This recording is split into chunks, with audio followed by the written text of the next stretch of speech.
Wait a minute. Well, it's not Wait working. 1 minute. Wait.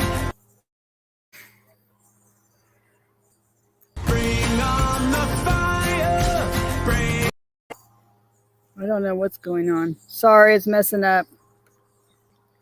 I don't know how the stuff works. I ain't not a smart man. Well, it's messing up. That's what. Sorry. We are in the woods on our Nomad internet, so we're hoping you guys can hear us, see us. So it might glitch every now and again. Could be, it could. It might. I don't know. We're hoping not. Try this. Try this.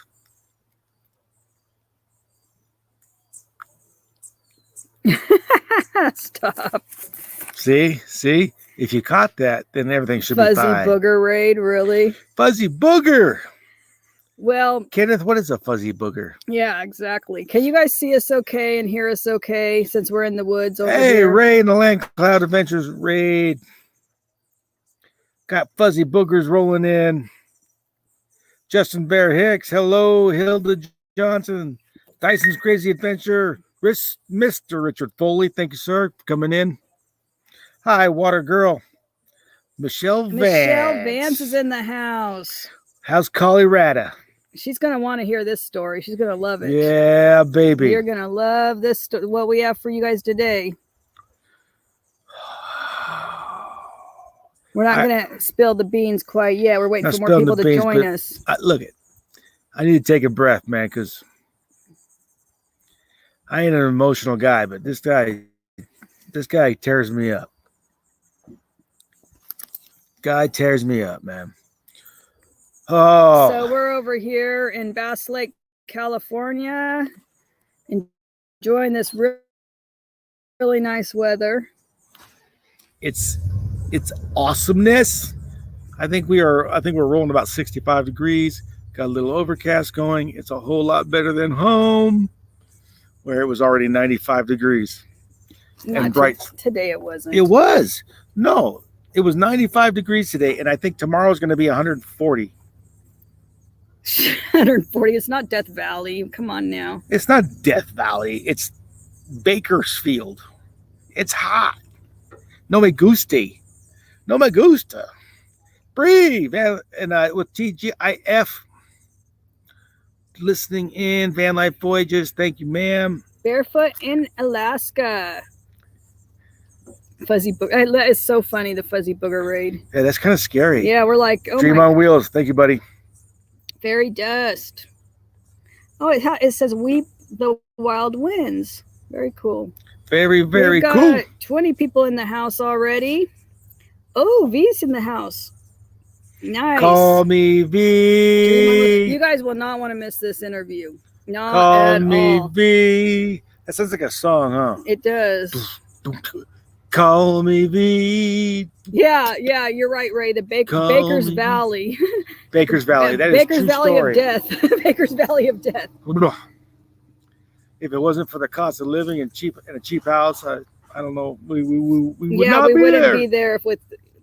Oh, Tim's in the house with Mobing for your bucks and Julie. Moping. Margie Butcher. Topi. Come on, Linda Barker. Thank you for coming in. Hi, Margie. We're just gonna greet people and waiting for more people to join for a few minutes at least. I don't mind if Man, we got you guys. When this video comes out, it's gonna be awesome. This is a nice, accessible site. it's pretty nice. It's real nice. The parking spot's a little unlevel. I'm gonna have to put some wood under the front tires. Just to level it a Just little. to level it up a little bit. Makes it difficult inside when the wheelchair's trying to roll around. It makes me want to. But in the scheme of disability campsites, this is a good one. Fantastic. Yeah, it's a really good one. So this is we're going to recommend this campground for Ain't sure. no gumdrops and rainbows and nothing perfect in life. So this one's all right, man. Look at Dan. Dan Eilstein. I can never say it. Eilstein or Eilstein. Excellent. Okay, for those of you that don't know us, if there's people in the house watching that don't know us, I'm Tanya. I'm Derek. We are Van Life Voyages. We do van life in a wheelchair in a wheelchair with 2 dogs. in a wheelchair with 2 dogs. You don't have to copy what I say. I don't have to copy what she says. Now you're being annoying. I am. But So- we like to prove that disability does not mean inability. That's excellent, Isn't that good? right? She's pretty smart. Well, this guy that we're going to talk to exemplifies that. So, This brother is the epitome of disability is not inability. it's like he's done so much that we can't even list it all. We'll forget some of the stuff And for sure. I'm gonna tell you a true story. I'm gonna ask him with complete sincerity to stop, because he's really making everybody else look bad. Jeez. Exactly. Disability doesn't mean inability. That's what we like to say. And this is what Sundays are every other Sunday with Box Van D is about. That's what it's about, man. Trying to shed light on situations that, we hope we can help you get around, or give you some inspiration, some motivation, Tips and tricks. tips and tricks. That sounds like nothing. Never mind. No, don't go there. Filter, Derek. Filter. Exactly. I don't know why, but filter, Derek. 25 in the house. 25. No, Tim. I am not a troublemaker. Yeah, all right. He always is. I am the epitome. I am the calm and cool, level-headed person who maintains order and discipline. That's my style. That's what we are teaching our autistic son. Yes, that is exactly what you should be teaching. Disability does not mean inability. I worked with kids with autism for 15 years as a nurse in special ed. Love those kids. They're amazing. They are so amazing. Yeah, they really are. It's like an island in the ocean with a German beer stein on it. Wait, what? You're like, What did I miss? I like the beer stein. yes, thank you Thank you, Dyson. for hitting that like button, people. Topi says she's autistic. Oh, Sometimes there's I a big wonder. range of abilities in the autism spectrum. It's a large so spectrum. yeah, it's a large spectrum. So sometimes you can't even tell hardly. Oh, very Oh, nice. that's the coolest ever. Grew his first veggie. First veggie in the garden harvest. His first radish today. That's Ha. amazing. Hey, fun fact about radishes. Not only can you eat the radish, the root, but the leaves are fantastic. We eat the radish tops. Yeah, the radish tops. You saute them with a little butter and garlic with spinach. Love it. Yeah, no battle wounds, brother. No, John. We're not doing any crash and burning. I'm too old. So we're waiting for the guest and round 5:15ish, right? Yeah, Daniel. He'll be up in about. We're waiting for as many people to join as possible, and he'll be up around 5:15. Yeah, I told Doc about 5:15. We usually go through all this housekeeping kind of stuff in the beginning. So yeah, like Tanya said, we are in Bass Lake, California. Weather is fantastic, and look at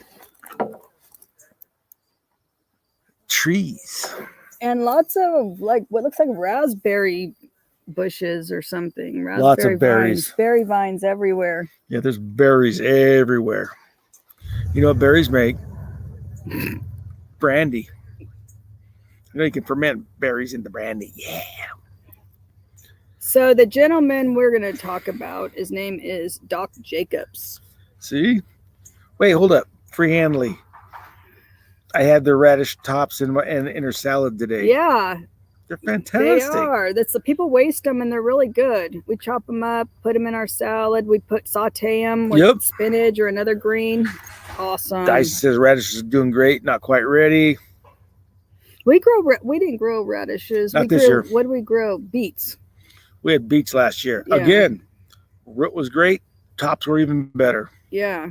Love that stuff. I love it. Derek and booze is inseparable. Just saying. It's water. It's mineral water. It's spring Jonathan mineral Short water. from the Six Traveling Shorts. Jonathan Short. Welcome. Thank you, guys. Welcome. Thanks for coming in. This is going to be an amazing interview.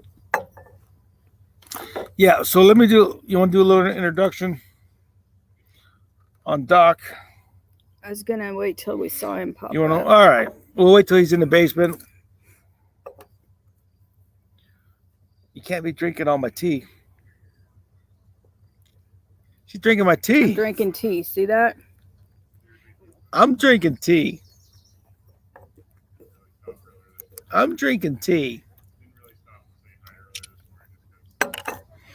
I love this place. We're coming back. Definitely. Especially if it's so, I mean, even the bathrooms and the pathways for the wheelchair are awesome. I wish we could turn the camera this way, man. Right behind the outhouse building, up on the side. It's an outhouse. It's an outhouse. It is not. They're flushing toilets. They're flushing toilets, believe it or not. It's an outhouse. It is. So, yeah, first thing we got here, the first thing I saw when we got here was a pair of hens, turkeys, wild turkeys. It makes me excited. Makes me excited. We're not hunting wild turkeys. I know, but we could. Here. Well, no, we couldn't because we don't have a permit. It's California. You have to permit for everything. I have a hunting license. I have a license. 30 in the house with Ann Holland and Mark Wolf. Come on, babies. Thank you. Come on, y'all. What's wrong with your phone? What's wrong? I don't know. So, all right, man. We are sitting here waiting. A few more minutes. Yep, we're gonna hold on a couple of minutes for Daniel Doc Jacobs.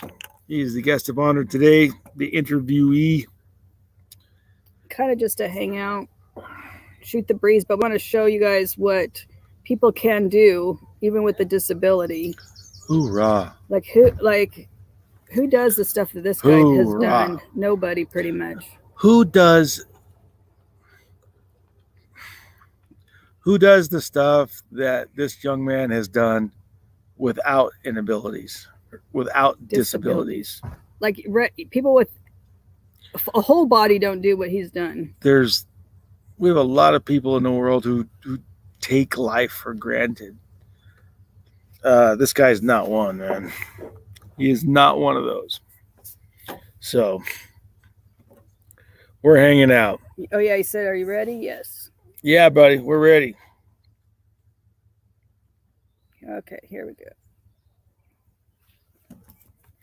God, I love text messaging. Yeah. The freaking, it's so simple. So you want to introduce him when he gets.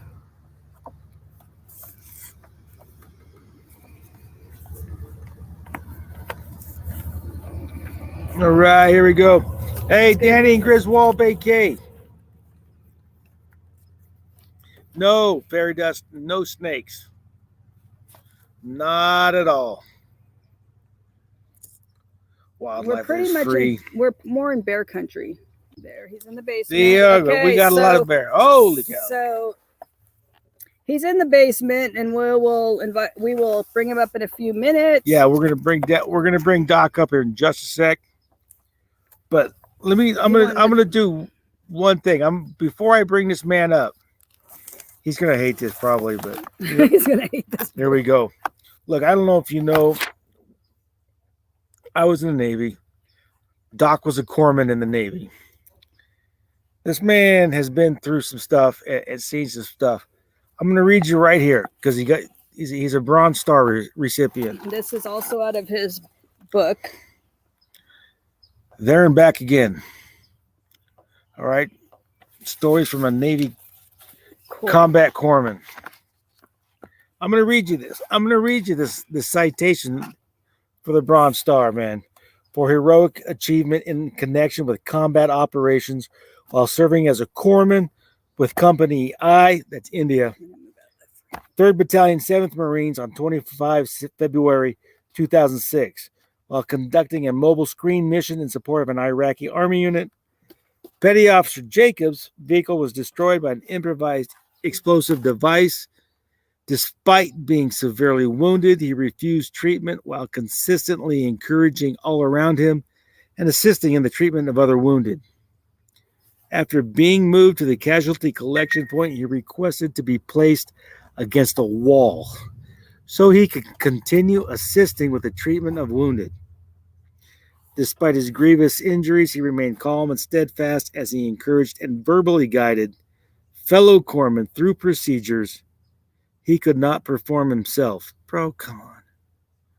Realizing a wounded Marine required a second tourniquet to stop profuse bleeding, Petty Officer Jacobs self-amputated his mangled left index finger so he could retrieve and apply a tourniquet from his own field kit. He then refused any morphine and redirected it for use on the wounded Marines. By his outstanding professionalism, self-sacrifice, and complete dedication to duty, Petty Officer Jacobs reflects great credit upon himself and upheld the highest traditions of the United States Naval Service. And the last line, the combat distinguished device is authorized. Come on, man. Come on, brother. All right, ladies and gentlemen, I'm going to bring this guy up. I can't hardly see in the sun here. Doc Jacobs, how you doing, brother? Doing pretty good, brother. How are you? Just another day. Just another day. I hear you. I hear you. So I hope it's all right, man, if I read that citation. Because yeah, that was it strikes me pretty hard at the heartstrings every time I hear it or someone reads it or I have to read or talk about it, and it's pretty crazy. And something right now that I'm actually battling the military on is actually requesting an upgrade on that award because and I mean, you know, day one in boot camp, they tell you nobody cares about you more than you, right? And stand up for what's right. And so I come to find out that one of the notarized witness statements that was dated, notarized August 2016 when the original award packet was submitted, states that everything that I did that day was also under secondary enemy fire. And then I found out that going through medical records, while I was looking for pictures and evidence for my book, so I got stateside March, February 28, 2006. So 3 days after I got hit, March 1st, 2006, the Navy at National Naval Medical Center, Bethesda, did a CT scan and found out that I had a fractured neck and back in the blast that was not submitted in the award packet as well. So I actually have to fight for an upgrade, which would be awesome if I get it, because it would mean so much for our veteran community.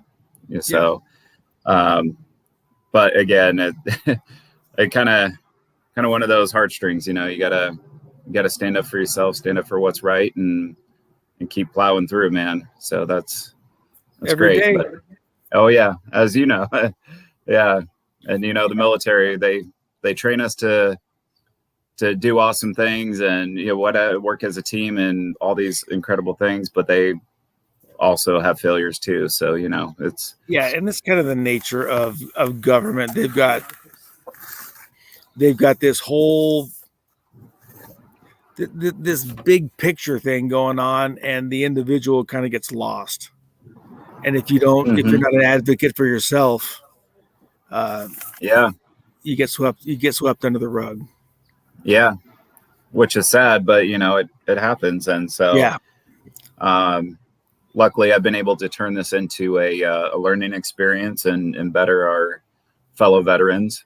And I came to find out that actually four others from that day were submitted for awards and got downgraded, or just didn't get awards because, you know, one, they're a lance corporal, or two, it was expected of them, or three, there wasn't enough like notarized evidence. And so by me going through this process and navigating even 15 plus years later, I've been able to advocate for them and hopefully get some backdated Purple Hearts and Valor awards for some others. So it's actually turned into a huge positive. So I'm blessed that I've had this struggle, but also, again, you know, and it's put you in a position to help try and rectify a situation. Yeah. So that's the latest and greatest in my world right now, other than writing more books and advocating for vets. Are you on another one? Oh yeah, but not an autobiography. I, because of injuries and everything else that I've sustained, I've had 85 stateside surgeries, and being 35 years old with the arthritis everywhere, it kind of hits you hard. And so after publishing my autobiography, I've kind of turned into the writing as like a healing process. And I actually wrote a book throughout the whole pandemic that's sitting with the publisher right now, writing part 2 of that. And I've been asked to help write other biographies. So helping one lady out, not even a combat veteran, but an amputee, fellow amputee, lady with disabilities, and helping her with her story, and helping a fellow service, well, I guess veteran now, and her story. And so partnered with a former NFL player, and writing a book on transition to help military service members as they transition out of the military and into the civilian world. So we just took it and ran with it. But you know how it is with us military guys, you know, Semper Gumby. And so exactly. And you know, one of the things I noticed that with myself, even and with my wife, is that when you get something and you got a spark behind you, and you get rolling with it. I mean, I tell everybody, if I'm going with something, just get out of my way. Oh yeah. Let me just run this to the end, because for me, for a lot of life is trying to stay away from shiny objects and squirrels, because I get so distracted so quick. So if I get on something, let me go. Let me hit this hard. Absolutely. And the one thing about the military that they trained us to do is to improvise, adapt, and overcome. Yep. So when you become disabled in any way, shape, or form, you just improvise, understand that this is the new you, and adapt to it and overcome. I mean, that's exactly. I mean, I know it's easier said than done, as you and I both know, but I went through a lot of struggles with the military, and being told, no, you can't do this, you're an amputee, or no, you can't do this because of this, you can't do that, you can't, but you're going to go do this. You're going to be our poster child. You're going to be, you're going to sit here behind a desk and look pretty for everybody. And that wasn't for me. They wouldn't let me even go teach combat trauma, which I knew combat trauma, but they wouldn't let me teach it. So, and then even getting out and trying for a local police department in Southern California, and then being told, you know, no, they're purposely going to let a test expire, so that way you have to reapply and go through the process all over again.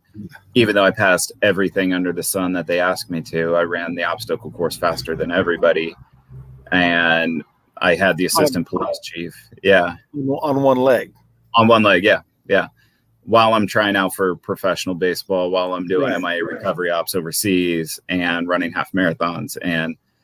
But I mean, I just realized that enough was enough. Like I was fighting for something that wasn't going to come to fruition because of politics and bureaucracy. So I just said, well, I'll just help others in another way. So that's where the improvise, adapt, and overcome comes into play. So, and to clarify some stuff for for those watching who may not quite get the whole picture. Doc and I actually grew up in the same small town. He's a couple years older. I mean, younger than me. But he had some hard times as a kid. Plowed through it, and went into the Navy. Was on the 255th patrol. I don't know exactly how many, but I had around 225 combat patrols. Okay. Yeah. And was on a combat patrol. He was a corpsman, a Navy medic, and he was attached to a Marine unit. Caught an IED in Ramadi, Iraq, and that kind of just changed the whole trajectory of life right there. Yeah. Came stateside, got the good fortune of dealing with the bureaucracy of the U.S. military, and has gone on to do some freaking amazing things, like try out for the LA Dodgers with on a prosthetic. Yeah. I'm sorry, but I didn't get that opportunity with two legs. Yeah. I mean, that's beyond amazing. Yeah. What drives it, man? What motivates it? There's a lot of drive within to just do what I can to inspire people. And I mean, there's so many people out there that struggle with any kind of injury, illness, disease, whether you're a 35-year-old male like me that has had 85 surgeries, or you're a 22-year-old in college football player that tears his ACL, or, whatever the case may be. And everybody needs inspiration somehow, some way. And for me, I drive a lot of inspiration from fellow amputees, fellow veterans, combat wounded veterans that have amputations, but also big celebrities. Like, a lot of people don't know that there's a movie out called The Stratton Story. The White Sox actually had the first leg amputee in the 1930s. He was already a pitcher with the Chicago White Sox, lost his leg in a hunting accident, came back in the 1930s with the prosthetics that they had in the 1930s, pitched the rest of the season, and then retired. And then you have master diver Carl Brashear. Men of Honor. Yeah, Men of Honor. And then you have Rick Allen, the one-handed drummer of Def Leppard. Yeah. Jim Abbott, the one-handed pitcher who pitched with the Angels and the Angels. Yeah. And so there's so many greats out there, but then I also derive a lot of energy and inspiration from the youth team on the sled hockey team that I play on. Yeah. We all need energy and inspiration from so many people that I just try and be that for somebody else too, because I've taken a lot of that great positive energy from others that I just want to give it back. So that's where a lot of the drive comes from. Dude, speaking of, okay, if you're going to be an inspiration, yeah. How many marathons have you run?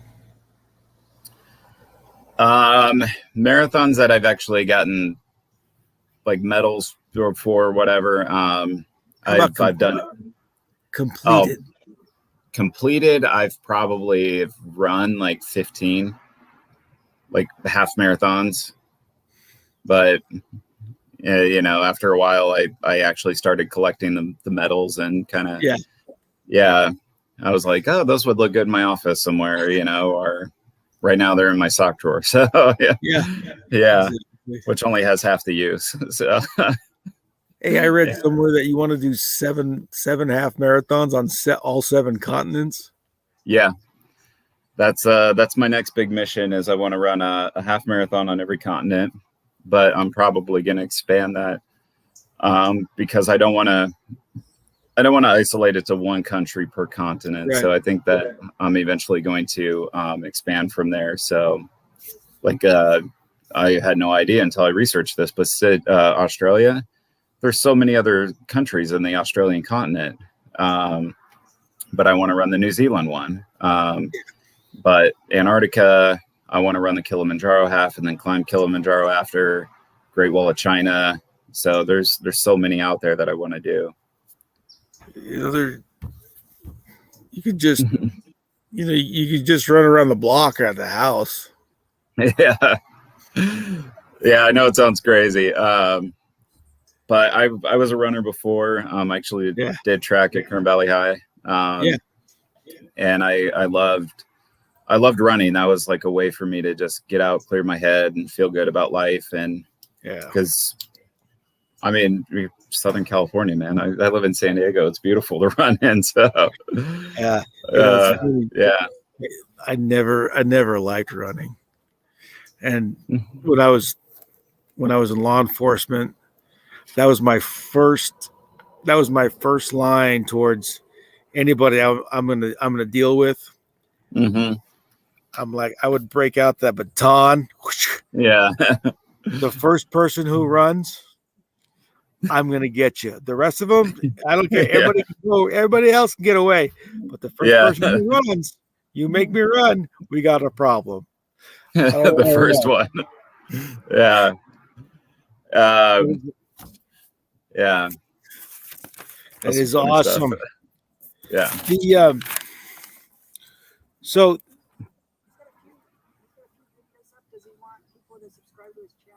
yeah, I'm getting info from the front here. Your YouTube channel. You got a handful of videos up? Yes. Are you looking for subscribers? Because I'm about to blast it. Yeah, I mean if you if you can, my co-producer would love that. So yeah, absolutely. We're gonna give me that. You gonna drop that link? Yeah, I'll drop it right now. I got my producer. Okay. The wife. Yeah. Yeah, we're gonna drop the link to Doc's YouTube channel. Check this out. So all of this stuff, I mean, I read all of these accomplishments you're doing, and jealousy is not the right word. I mean, envy maybe. Yeah. I'm like, Doc, can you slow down a little bit? Because you're really making me look bad. Yeah. I get a lot of yeah. I'm looking at some notes here that I wrote down. And so you lost a leg and yet you stayed active duty. Yeah. Right. I mean, you had to fight the Navy or DOD in general. Yeah. To stay active duty, and you went back to work with the Marines. Yeah. Not only that, and this is on a prosthetic. So not only that, when you're done, when you get out of the Navy, you do your 8 years, you donated a kidney.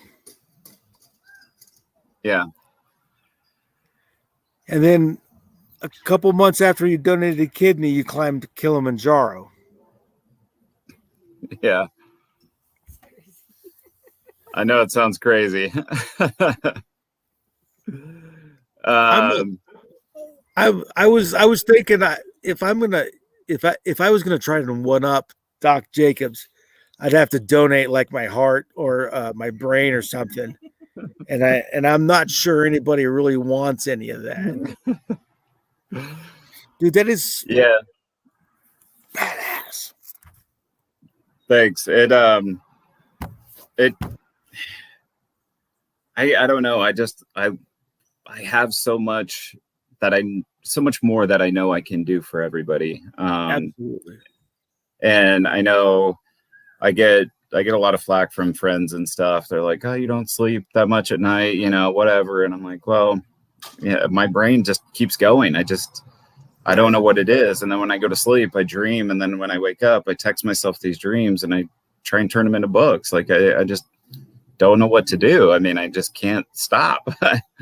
And I tell people, I say, you know, I came home for a reason. I have to live every single day for every single service member that didn't come home, or first responder that didn't go home to their family. You know, I live every day for them, and I live every day for every veteran now that needs some sort of inspiration, whether it's a text message, a phone call, whatever the case may be. I mean, I just can't stop helping people. Like I don't know. It's a good so quality. there's a lot more on my horizon too, and I know it. So yeah. You actually came back, you got yourself right, and then you met a lady, got married. Yeah. Wow, that's But you have 2 kids. Yeah, 2 kids, 2 wonderful, healthy kids, and so that's a good thing. Yeah, whether relationships come and go, you know. Right. I got 2 beautiful, healthy kids, and they're smart and they're funny, and that's all that matters, right? Yeah, I tell you what, man.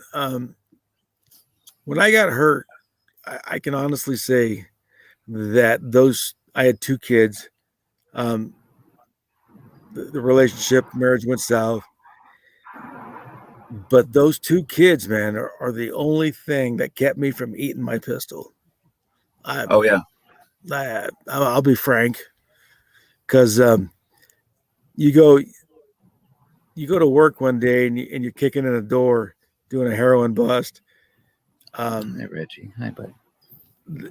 There's an accident. I mean, it was just a stupid accident that I had. Yeah. And you wake up with a nurse wiping your butt. Yeah. That's a hell of change, man. Oh yeah. Yeah. But the kids, they keep it real for you. They do, man. They keep you grounded. They give you the only thing worse than, in my mind, the only thing worse than me being in my situation was seeing my kids, or picturing my kids cry, and realizing they're growing up without me. Yeah. I couldn't do that. Yeah. And it's tough too. I mean, I've had moments over the past couple of years too. So my son's 3.5 now, that I felt like I just wanted to just go away, shut down, turn off all social media, give up everything, and just go disappear somewhere in the Arctic Circle and live in an igloo and not give a shit about anything. And but my kids drove me, and then there's so much more to that, because then it's there for the kids, and then it's like, I don't want my kids to see me this way. I don't want my kids to see a depressed dad. And then you just, I don't know. I mean, I just want to leave a huge legacy for my kids, and for my kids to say, you know what? I want my dad that was my dad. Yeah. I'm blessed to call him my dad, you know, and that was my dad. Yeah. And my daughter, I think she was in kindergarten, and they announced that the school was doing like a volunteer thing, and they were doing a no place for hate speech at city council. And I got a phone call from the principal that my daughter was the first one in her office volunteering. And my daughter wrote her own speech as a kindergartner. And I was just like, man, that is powerful. Like my daughter, I created that. And, you know, and it's not just like I created that in a moment. Over 5 or 6 years, like I created that. And the apple doesn't fall far, man. The apple doesn't fall far from the tree. So all these, I think, man, in life, I think there are moments in a person's in a person's life that are they decide or they create the character. And Yeah. I look through this stuff, man, and brother, yours is like the shining example of what we should all kind of strive to be. That selflessness, and that need to help others is absolutely amazing. And Yeah. bravo Zulu, brother. Bravo Zulu. Thanks. I honestly, I didn't even want to write a bio, a resume. Like I just, and I'll be real with you. There's so much that's left out. Like because I mean, one, I don't want to type that damn much, but two, I don't, it's just a lot of that stuff should just be, kept between me and those people and the creator, whatever creator you believe in, it's just, so thanks. All of that has, and it seems like all of that has kind of culminated into a foundation. Yeah. And so you created the Doc Jacobs Foundation. Tell me about it. So the Doc Jacobs Foundation came to be years before I even started filing all the paperwork. So when I was doing my trial for the Dodgers and I was training, and because I got an invite from Tommy Lasorda, like I wasn't going to let Tommy Lasorda down. Like that's the legend. No. I mean, yeah. So I was like, okay. So I was just out of the military, trying to transition into the VA and figure out the whole pay system. And you know how it goes. You have like a month or two gap of no pay. And so I get out October 29th. And so the holidays, I didn't have a pay or anything. And so my daughter was coming into the world. And then I was spending money traveling all over Southern California, signing up for leagues, playing live baseball, having a hitting coach, a strength and conditioning coach. And so, and then making all the accommodations to go to spring training to go do the tryouts. And I realized that I felt that I was being selfish, that I was pursuing some dream that I might not even have. And when I should be saving money for my daughter for college. And so it was just this whole weird, like, do I pursue my dreams and have some sort of happiness, or do I pursue and just sit back and sit on the couch and do nothing and just save money for my daughter and when she comes into the world? And so I decided that I should just give it one shot and just see. And but all of that required so much money. And I'm fortunate enough that I'm 100% through the VA. But then I started talking with other veterans and I said, hey man, how much does it cost for your kid to play sport? And, like, what's your disability rating? Like, I hate asking that, but and I find out that some people are 30-40%, and that's a couple $100 a month, and they're struggling to make ends meet and have their kid play sports at the same time. So I just said, enough's enough. Like, I'm going to put together this program, and I'm going to try and fund as many scholarships. And so to date, we've presented 41 scholarships and over $25,000 worth, and we're still going. And so, my goal is to just keep going and make it a huge legacy. And I'm on the verge of a couple big partnerships, and I'm just really, really blessed that I had the mindset while doing all of that, and then figure it out. So I'm just really, really grateful and blessed, and that I get to do that. That's so. If people donate to the foundation, Reggie, those funds are used to help the participation in different sporting events for active and veteran families. Yes. So that they don't have to rely on, or take money from the household budget. Yeah. Well, and I mean, I know personally how stressful it is for veterans, and especially our active duty service members. the financial stress. Reggie, sorry, my pup. But, you know, we've had a couple situations where parents were like, I was just going to pull my kid from the sport. They weren't going to be able to play because X, Y, Z. And I was going to sell my wedding rings and, you know, go get a second job just so my kids could play sports. And Right. I was just, man, this is horrible. And now one of those kids, Reggie, sorry, my dog I got a 6-month-old puppy and he's kind of a turd. But one of our first scholarship recipient, he's now playing college baseball, which wasn't on his horizon.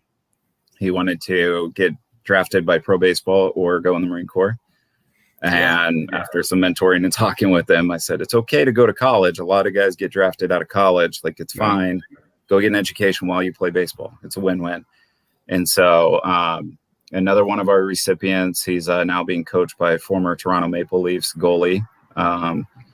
And so there's so many. Two of our other recipients, I think they won national dance competitions. And so, I mean, and honestly, we had one of the coaches, I went to one of the games, presented a scholarship, and they actually won the championship here in San Diego for like their local tournament. And the coach came up to me with tears in his eyes and said, thank you so much for giving the scholarship. If it wasn't for your scholarship, we wouldn't have had so-and-so, and he wouldn't have been our goalie, and we wouldn't have won the championship. And so it's like, so it's truly incredible. And I'm so grateful that I get to do that, because you could literally turn somebody's life around within, you know, a matter of like a piece of paper. You know, just say, here's $1,000, go do great things. I believe in you. The foundation believes in you. Our donors believe in you. Go do it. You're awesome. And that's all it takes, is just one person believing in you. Yeah. Just one chance. Yeah. So it's absolutely incredible. And I love it. And it's, like I said, I think it's a good main chunk of the reason why I came home. Yeah. It's funny. I was looking at the website, and to see the increase in donations year per year, that's fantastic. You know, you start out, you create the foundation, and, you know, your first year, and you're asking for donations from your friends and your family, and you're like, help us out. And but to see as it goes along, the exponential increase, that's amazing. That's all you can think about, is all the people that are benefiting from this. And frankly, I've always had a soft spot for kids. Oh yeah. They don't get a choice in life. You know, they're kind of, well, they are literally at the mercy of adults. Yeah. So that's awesome, dude. Yeah. And coming from being a military brat and playing baseball at Kern Valley High, I couldn't go on some of the tournaments because, you know, we didn't have the money. And so I personally understood the impact of being a military family member. And it was horrible, but you just, you know, as like you said, as a kid, you're at the mercy of the adults. And so it could impact somebody's life. It could change their world, and you never know who's going to be the next Derek Jeter or, you know, whatever. And it could just be from a scholarship and someone saying, I believe in you. Like, that's literally all it can take. Yeah, it literally is. It literally is. And if we could just get more of them out there. Yeah. And honestly, that's all it took for some of my times in the military too. And my ALPO, when I got to Ramadi, he sat me down and he said, I don't know what it is about you, Jacobs, but you're going to do great things. And that was the gist of the conversation. And that was it. Slap on the shoulder and go get them, kid, you know, kind of a thing. And I was like, okay, cool. I'm 19 years. I just turned 19 years old. Yeah. And in boot camp. And then I get all this training and I'm not even 20 years old yet. And I have 48 lives in my hands. And so it's like, all right, hey, thanks HM2. I appreciate that. Yeah. And then, you go off and you just, but that little word of encouragement just sits right back here and it just grows and grows and grows. And then that's all you need. So you ever, do the words of encouragement, those moments in life that you remember, do they ever, is there ever a conflict between those and the ones that someone told you something stupid where you're like,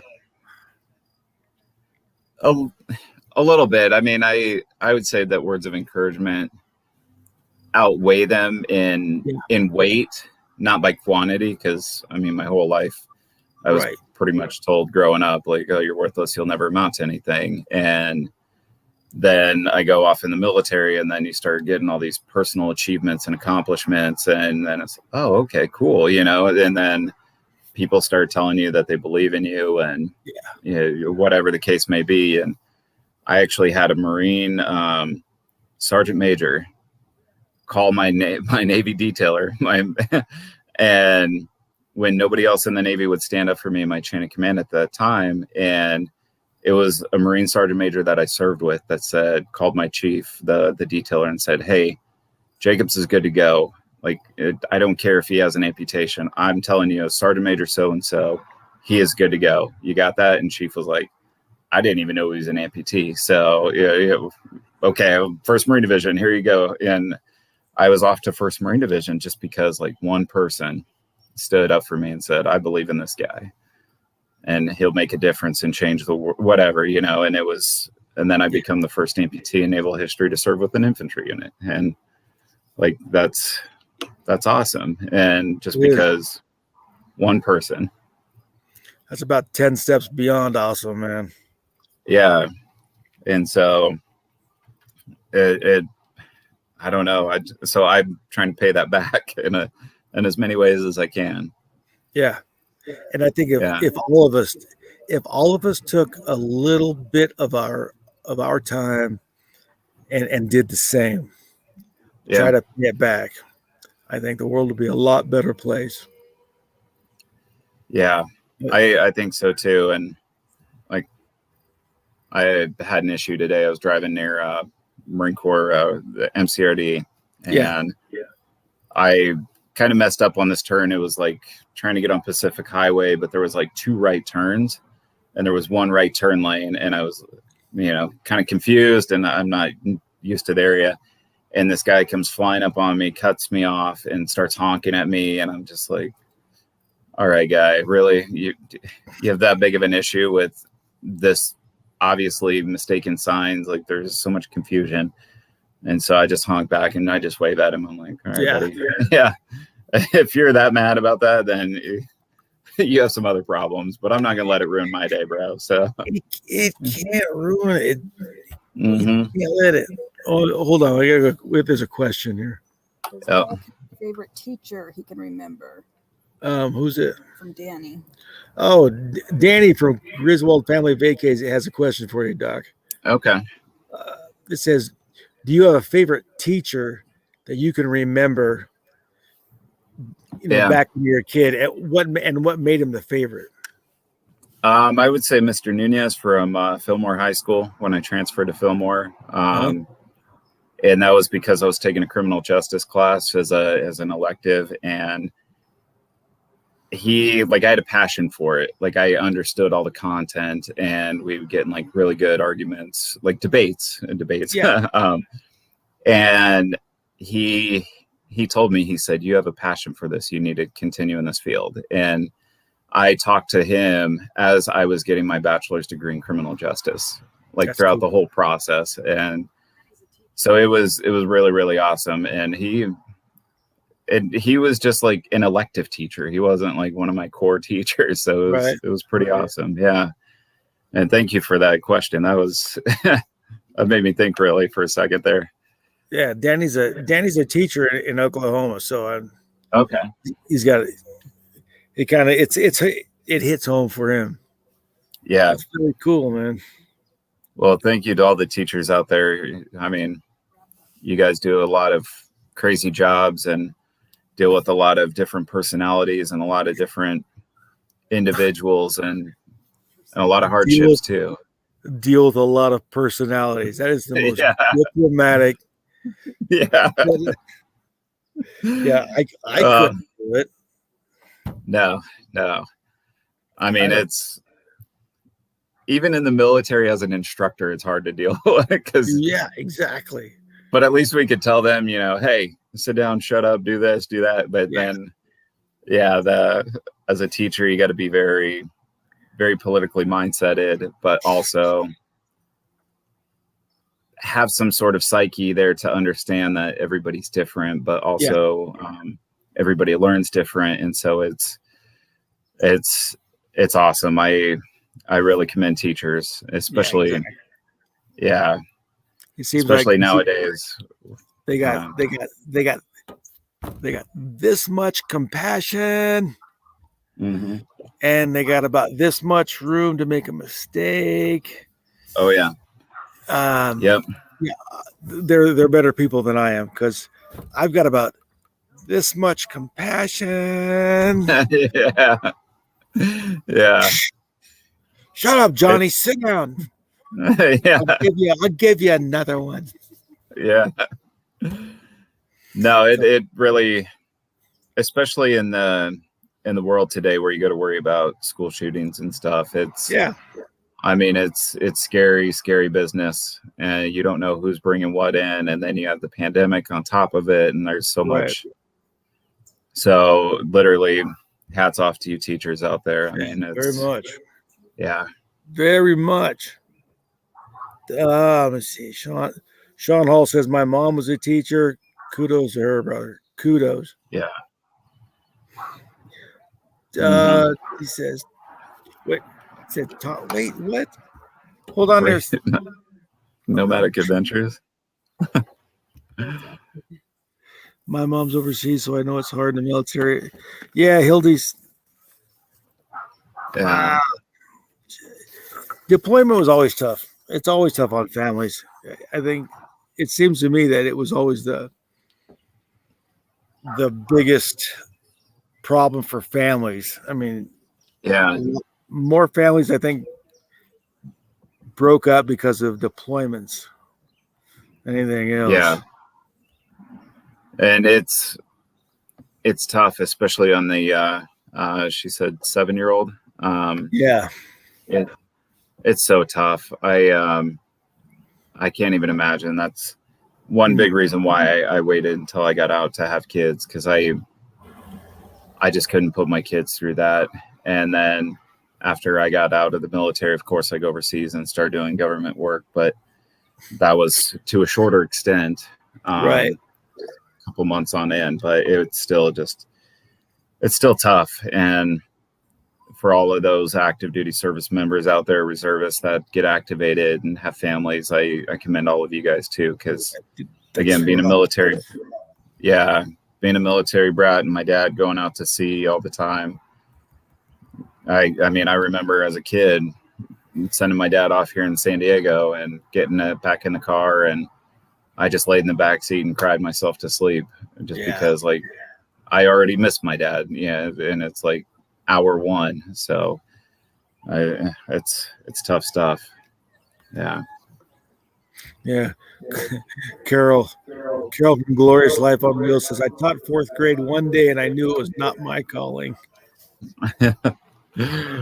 Oh man, that's about where I'm at. Yeah, it's definitely tough, but that's very cool, man. That is a lot of stuff, dude. So what's on the horizon? The next biggest thing is get my next book published, which is with the publisher. It's going to be called McCoven. I already have it copyrighted. And I'm writing part 2 of that, spoiler alert.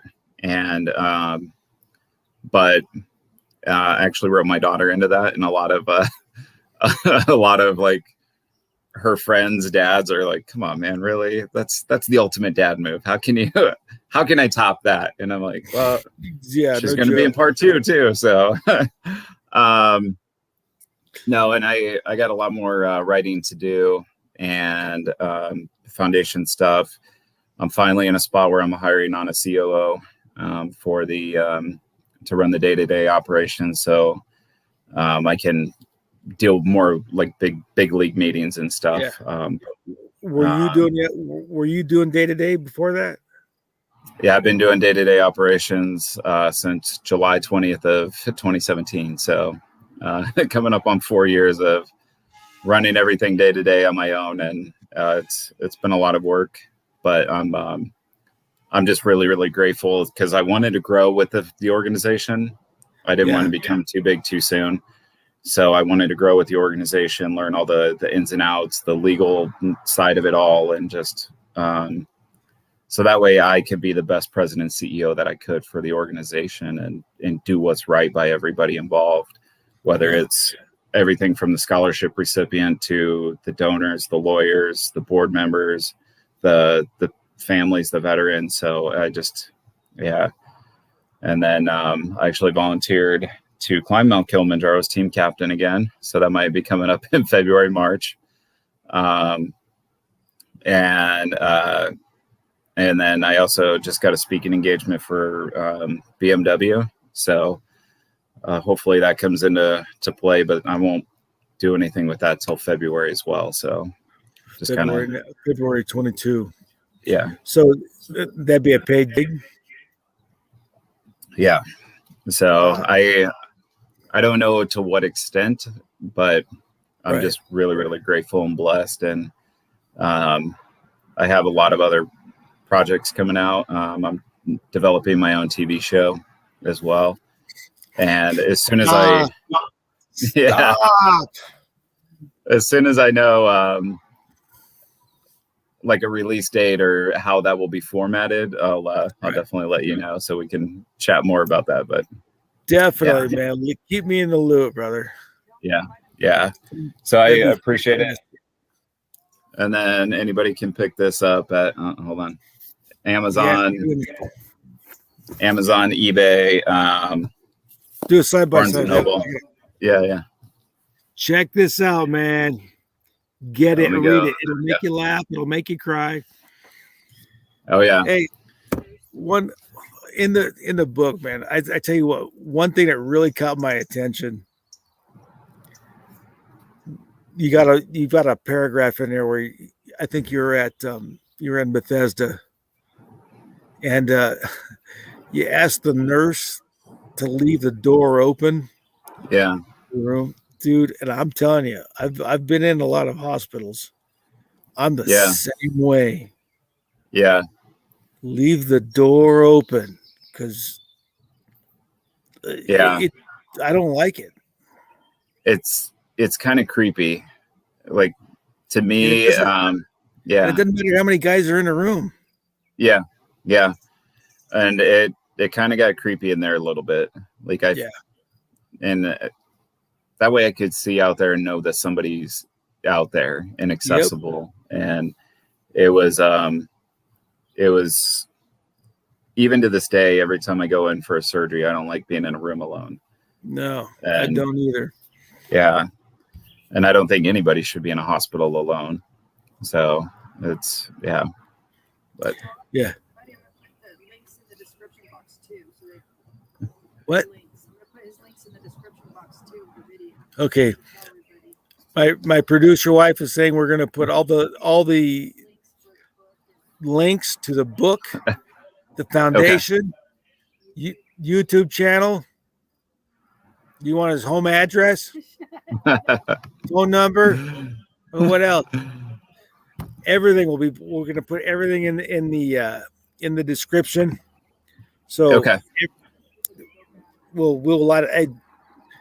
we got 1,600 subscribers, man. We're podunk, but we'll light it up everything again. I'm so grateful to be on, and thank you for having me. I mean, this is any chance I can get to help somebody out, talk about Yeah. anything, whether it's transition, PTSD, anxiety, social anxiety, depression, whatever, I'm all about it. So thank you. Yeah. You got it, brother. Anytime. I tell you what, Doc, we'd like to have you back if we can. Absolutely. And, we'll do this all again when we have some updates and changes. Yeah. I tell you what, I may give you a phone call here pretty quick, because Tony and I were talking about establishing a foundation ourselves. Okay. We'd like to do a foundation for like equipment to help people with disabilities get out and do stuff. Yeah, I think it's good for the soul. absolutely. And there's all kinds of adaptive equipment out there. I mean, Yeah, I've done everything from hand cycling a marathon in Berlin to running the San Diego half. Like there's so many things, whether it's prosthetics or bikes, track chairs. One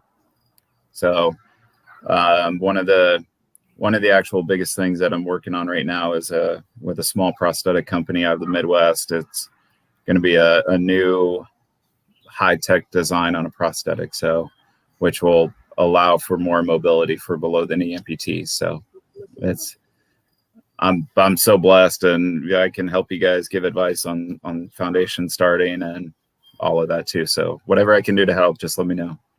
It'd be fantastic, brother. Fantastic. Yeah. Fantastic. All right, Doc. Thank you, sir. We are going to sign off here. Did you drop the link to? All right. Tony's going to drop the link to Marshall at Mellow Nomadic Adventures. Everybody, we are going to sign off here. Go raid Mellow Nomadic Adventures. Tell Marshall Van Life Voyages sent you. Remember, if life throws you a curve, baby, just roll with it. Disability is not an inability. Ask that man right there. All right, man. Doc, we talk to you soon. Everybody. All right, thanks. We'll see you later.